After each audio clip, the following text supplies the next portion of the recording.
16 సంవత్సరాలైనా కూడా ఇప్పటికీ ప్రపంచవ్యాప్తంగా 'అవతార్' క్రియేట్ చేసిన రికార్డ్‌ని బ్రేక్ చేయడం గానీ, ఆ రేంజ్ టికెట్ సేల్స్‌ని మళ్ళీ సేల్ చేయడం గానీ చాలా కష్టమైపోతుంది. ఇప్పట్లోని చాలా పెద్ద పెద్ద ఫ్రాంచైజ్ ఎన్నో ఇయర్స్ వరకు రన్ చేస్తున్నా కూడా. మనకు తెలిసిందే జేమ్స్ కామెరాన్ గారు ఒక ట్రెండ్ సెటర్ అండ్ ఆయన క్రియేట్ చేసిన ఈ సినిమాటిక్ వండర్స్ గానీ, నెవర్ బిఫోర్ విజువల్స్ ఎన్నో డికేట్స్ అవుతున్న ఆ రేంజ్ క్వాలిటీని మ్యాచ్ చేయలేకపోతున్నారు. ఇప్పుడు మొత్తానికి 'అవతార్' ఫ్రాంచైజ్‌లోని third part 'Fire and Ash' మొత్తానికి రిలీజ్ అయింది. 'వే ఆఫ్ వాటర్'కి దాదాపుగా 13 ఇయర్స్ వెయిట్ చేసినప్పటికీ ఈ 'ఫైర్ అండ్ యాష్' 3 ఇయర్స్ దగ్గరలోనే వచ్చేసింది కాబట్టి still audience 'way of water' మొన్ననే చూసాం కదా, మళ్ళీ ఇంకొక 'అవతార్' ఫిల్మ్ వచ్చేసిందా అనే వైబ్లో ఉన్నారు. ప్రమోషనల్ మార్కెటింగ్ చాలా విధాలుగా ప్రయత్నించినప్పటికీ ఫస్ట్ డే ఫస్ట్ షోనే చూసేయాలి లేదంటే స్పాయిల్ అవుతుంది అనేలాంటి ఫ్రంట్ లోడెడ్ బజ్ ఎక్కడ కూడా క్రియేట్ కాలేదు. లాంగ్ రన్లోని ఆడే జేమ్స్ కామెరాన్ లాంటి బజ్తోని ఇంకా ఉంది. మరి రిలీజ్ అయిన థర్డ్ పార్ట్ ఆడియన్స్కి ఎంతవరకు ఎంటర్టైన్ చేసింది అంటే 'వే ఆఫ్ వాటర్'లోని టెక్నాలజీ కానీ ఆ విజువల్ ఎక్స్పీరియన్స్ కానీ ఇంతవరకు సినీ చరిత్రలోని చూడనిది. ఈవెన్ పార్ట్ 1కి మించే రేంజ్లో ఉంది. మరి ఈ పార్ట్ 3లోని ఏ రేంజ్లో ఉంది? పార్ట్ 2లోని వాటర్లోకి డైరెక్ట్గా తీసుకెళ్లిపోయిన ఇమ్మర్సివ్ ఎక్స్పీరియన్స్ ఇచ్చింది కదా, మరి పార్ట్ 3లోని ఫైర్ ఎలిమెంట్ని యాడ్ చేయడం వలన ఆ ఎక్స్పీరియన్స్ థియేటర్స్లో ఎలా ఉంది? ఈ వరల్డ్ బిల్డింగ్ కానీ ఆయన బ్రిలియంట్ విజన్ కానీ ఇలాంటి ఎలిమెంట్స్ ఎక్స్పీరియన్స్ విజువల్స్ పక్కన పెడితే స్క్రిప్ట్ పరంగా లేదంటే కాన్సెప్ట్ పరంగా ఏమైనా యూనిక్ ఎలిమెంట్ని రివీల్ చేశారా?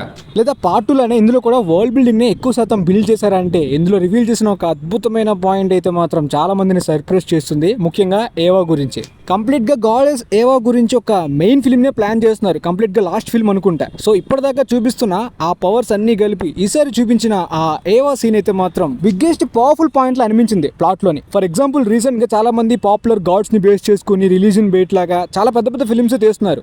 ఇక్కడ ఏవా అంటే కామన్ ఆడియన్స్ కి అంత పెద్ద పాపులారిటీ బస్ కానీ రిలీజన్ కానీ ఏమీ లేదు. కంప్లీట్ గా ఫిక్షనల్ గా క్రియేట్ చేసిన ఈ గాడ్ ఆ స్టోరీ టెల్లింగ్ లో ఇచ్చే ఎలిమెంట్ ఫిల్మ్ లవర్స్కి స్ట్రాంగ్గా వర్క్ అవుతుంది. వాళ్ళు ఏథిస్టులు కావచ్చు, థీస్టులు కావచ్చు, ఫిక్షనల్గా క్రియేట్ చేసిన ఈ ఎలిమెంట్ స్టోరీ టెల్లింగ్లోని పర్ఫెక్ట్గా వర్కౌట్ అయినప్పుడు ఆ సినిమాటిక్ ఎక్స్పీరియన్స్ అనేది మర్చిపోలేనిదే. రీసెంట్గా డ్యూన్లోని లిసనాల్ గైబ్ కానీ ఇప్పుడు అవతార్లోని ఏవా కానీ ఈ విధంగా ఫిల్మ్లోని విండ్ ట్రేడర్స్ గురించి, యాష్ ట్రైబ్ గురించి ఎక్కువ వరల్డ్ బిల్డింగ్ ఉంటుంది. 'వే ఆఫ్ వాటర్' లానే ఎక్కువగా వాళ్ళ కల్చర్ని ఎక్స్ప్లోర్ అవుతారు అనుకున్నాను కానీ అలా ఎక్కువగా ఏం లేదు. వరల్డ్ బిల్డింగ్ కన్నా క్యారెక్టర్ డైనమిక్స్ చుట్టూ డ్రామా ఎక్కువగా తిరుగుతుంది. క్వారిచ్కి వరాంకి మధ్య ఉన్న డ్రామా సీక్వెన్సెస్ కానీ, నెటీరికి స్పైడర్కి ఉన్న డ్రామా సీక్వెన్సెస్ కానీ, స్పైడర్కి కిరికి నెటీరికి మధ్య ఉన్న ఆ డ్రామా ఎమోషనల్ బాండ్ కానీ చాలా అద్భుతంగా కనెక్ట్ చేశారు. అంటే హ్యూమన్కి ఏలియన్కి ఉన్న బాండ్ అనేది పార్ట్ 1 నుండి చూస్తుంది. బట్ ప్రీవియస్ పార్ట్ కన్నా ఇందులో కొన్ని సీక్వెన్సెస్ అయితే మాత్రం ఎమోషనల్లీ స్ట్రాంగ్గా ఉన్నాయి. Master story teller James Cameron గారి స్టోరీ టెల్లింగ్లోని మెయిన్ స్ట్రెంత్ అది. కంప్లీట్గా ఈ వరల్డ్ బిల్డింగ్, ఆయన విజన్, ఈ టెక్నాలజీ పక్కన పెడితే క్యారెక్టర్స్ మధ్య డ్రామా కానీ ఆ ఎమోషనల్ బాండ్ కానీ చాలా అద్భుతంగా మెయింటైన్ చేస్తారు. సో ప్రీవియస్ పార్ట్స్ కన్నా ఈవెన్ 'వే ఆఫ్ వాటర్' కన్నా ఇందులో ఫ్యామిలీస్ కన్నా కొన్ని క్యారెక్టర్స్ మధ్యన అన్ఎక్స్పెక్టెడ్ సిచ్యువేషన్స్ అనేవి క్రియేట్ అవుతాయి. అవి డ్రామాలో బాగా జనరేట్ అయ్యాయి. ముఖ్యంగా క్లైమాక్స్లో కూడా యాక్షన్ సీక్వెన్సెస్ పార్ట్ 2 కన్నా ఇందులో ఎక్కువ ఉన్నాయి. PCXలో చూశాను. ఆ బార్కో 3D ఎక్స్పీరియన్స్ వల్ల కొన్ని సీన్స్లో కెమెరా షేక్ అవుతుంటే లిటరల్లీ మన హెడ్ కూడా షేక్ అవుతున్న ఎక్స్పీరియన్స్ ఇస్తుంది. బాగా ఇమ్మర్సివ్గా ఒక 4DXలో చూసిన ఎక్స్పీరియన్స్ ఇచ్చింది PCX స్క్రీన్లోని. అంటే కొన్ని అండర్ వాటర్ సీక్వెన్సెస్ అయితే మాత్రం చాలా పెద్ద స్క్రీన్ కదా, అందులో చూస్తున్నప్పుడు ఆ వాటర్లోకి మనం కూడా డైవ్ అయిపోతున్నట్టు. నా లైఫ్లోని best 3D Avatar second part అయితే మాత్రం నా లైఫ్లోని best 3D theatrical experience ever. Avatar third part PCX వల్ల అనుకుంటా చాలా ఇమ్మర్సివ్గా బెస్ట్ థియేట్రికల్ ఎక్స్పీరియన్స్ ఇచ్చింది. ఇన్ఫాక్ట్ నాకు మిడిల్ రో దొరకలేదు. అయినప్పటికీ చూస్తున్న ప్రతి సీను, ప్రతి ఫ్రేమ్, ప్రతి షాట్ కూడా చాలా బ్యూటిఫుల్గా ఉంది విజువల్ థియేటర్లోని.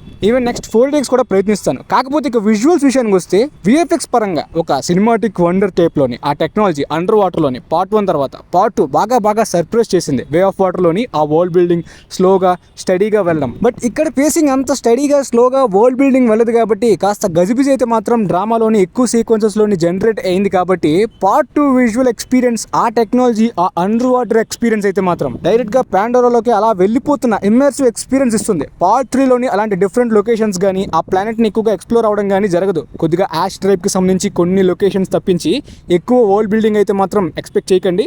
చూపించాల్సిన వరల్డ్ బిల్డింగ్ చూపించారు అండ్ కొన్ని ఎలిమెంట్స్ అయితే మాత్రం ప్లాట్లో చూపించారు. వాటి గురించి సపరేట్గా వీడియోస్ చేస్తాను, ఎక్స్ప్లెయిన్ చేస్తాను. ఎంటైర్ ఫిల్మ్లోని వరాంగ్ క్యారెక్టర్ యొక్క స్క్రీన్ ప్రెజెన్స్ మాత్రం చాలా స్పెషల్గా ఉంటుంది. ఆమె పర్ఫార్మెన్స్ అంటే ఈ మోషన్ క్యాప్చర్ టెక్నాలజీలోనే ఆమె వాకింగ్ స్టైల్ కానీ ఆమె ఫేషియల్ ఎక్స్ప్రెషన్స్ కానీ కొద్దిగా స్పెషల్గా అనిపించింది మొత్తం అన్ని క్యారెక్టర్స్ కన్నా. ఆ ఎయిర్ వెండర్స్ గురించి, యాష్ ట్రైబ్ గురించి ఎక్కువ వరల్డ్ బిల్డింగ్లో ఎక్స్ప్లోర్ అవ్వకపోవడం ఆ స్మాల్ మైనస్ పాయింట్తో పాటు నాకు అనిపించిన మరొక మైనస్ పాయింట్ ఏంటంటే యాక్షన్ కానీ ఎమోషన్ కానీ కంప్లీట్గా జేమ్స్ కామెరాన్ లెవెల్లోని ఆ స్టాండర్డ్స్లోనే ఉంటాయి విజువల్స్ కూడా. ఈవెన్ ఒక యూనిక్ ఎండింగ్ని కూడా ట్రై చేశారు, వర్కౌట్ అయింది. కాకపోతే కొన్ని ట్రూప్స్ బాగా ఫెమిలియర్గా ఆల్రెడీ ప్రీవియస్ పార్ట్లో చూసామే అనే టైప్ ఆఫ్ వైబ్స్ అయితే మాత్రం అనిపిస్తుంది రిపిటేటివ్గా. అదొకటే మైనస్ పాయింట్ అనిపించింది. జేమ్స్ కెమెరాన్ గారు ఆల్రెడీ చెప్పినట్టే హ్యూమన్స్ వల్ల నేచర్కి ఎంత డిస్ట్రక్షన్ జరుగుతుంది, ఎంత డిస్ట్రాయ్ చేస్తారు అనే బిహేవియర్నే చాలా ఎలిమెంట్స్ ఇందులో కూడా చూపించారు. అండ్ ఆ నేచర్కి సంబంధించిన గాడ్ కానీ ఆ క్రియేచర్స్ కానీ అవన్నీ కూడా రివర్స్ అవ్వడం, ఆ ఎలిమెంట్ ఒక గూస్ బంప్స్ లాగా ప్రీవియస్గా అవతార్ 1 పార్ట్ 2లోని ఆ పాయికాన్ లానే ఇందులో కూడా వర్కౌట్ అవుతుంది. సో మేబీ పార్ట్ 4కి అయితే కాస్త గ్యాప్ ఇవ్వాలి. అండ్ పార్ట్ 4 కంప్లీట్గా ఎర్త్ మీద ఉండబోతుంది కాబట్టి ఈసారి కంప్లీట్గా యూనిక్ ఎలిమెంట్స్ తోటే, అంటే కంప్లీట్గా ఇంతవరకు చూసిన అవతార్లా కాకుండా ఫ్రెష్ తోటే మొదలెట్టాలి మళ్ళీ. బట్ ఆడియన్స్కి బిగ్ స్క్రీన్ మీద అవతార్ 1 కానీ 2 కానీ 3 కానీ ఏది చూపించినా విజువల్ అలాగా చూస్తున్నంతసేపు కంప్లీట్గా ఇమ్మర్సివ్గా అందులో ఇన్వాల్వ్ అయిపోయేలాంటి ఒక మ్యాజికల్ సినిమాటిక్ ఎక్స్పీరియన్స్ నే ప్రతిసారి జేమ్స్ కెమెరాన్ గారు స్ట్రాంగ్ గా ఇవ్వగలుగుతారు. దానికి లిటరల్లీ హ్యాట్స్ ఆఫ్ అని చెప్పాలి. సో ఫైనల్ గా ఈ Avatar Fire and Ash film కి నేను ఇచ్చే rating 8.75/10. No doubt F1 top theatrical experience ఇచ్చింది. But Avatar Fire and Ash చూసిన తర్వాత థియేటర్కల్ ఎక్స్పీరియన్స్ లోని జేమ్స్ కెమెరాన్ ని కొట్టే వాళ్ళు ఇంకా పుట్టలేదేమో అనే ఫీల్ వచ్చింది. But immersive visual world building experience ప్రకారం స్టిల్ నాకు Avatar part 2 Way of Water అయితే ఇంకా డీప్గా ఆ పాండోరా గ్రహంలోకి వెళ్ళిపోయిన వైబ్ ఇచ్చింది. దాన్ని అయితే మాత్రం ఫైర్ అండ్ యాష్ కొద్దిగా మ్యాచ్ చేయలేకపోయింది అనిపించింది అంతే. ఇన్ఫాక్ట్ ఆ ఫ్లయింగ్ సీక్వెన్సెస్ కానీ రన్నింగ్ సీక్వెన్సెస్ కానీ ఈ బార్కో 3Dలో అయితే మాత్రం లిటరల్లీ మనం కూడా షేక్ అవుతున్న ఫీల్ అయితే వచ్చింది. చాలా బాగుంది థియేటర్కల్ ఎక్స్పీరియన్స్.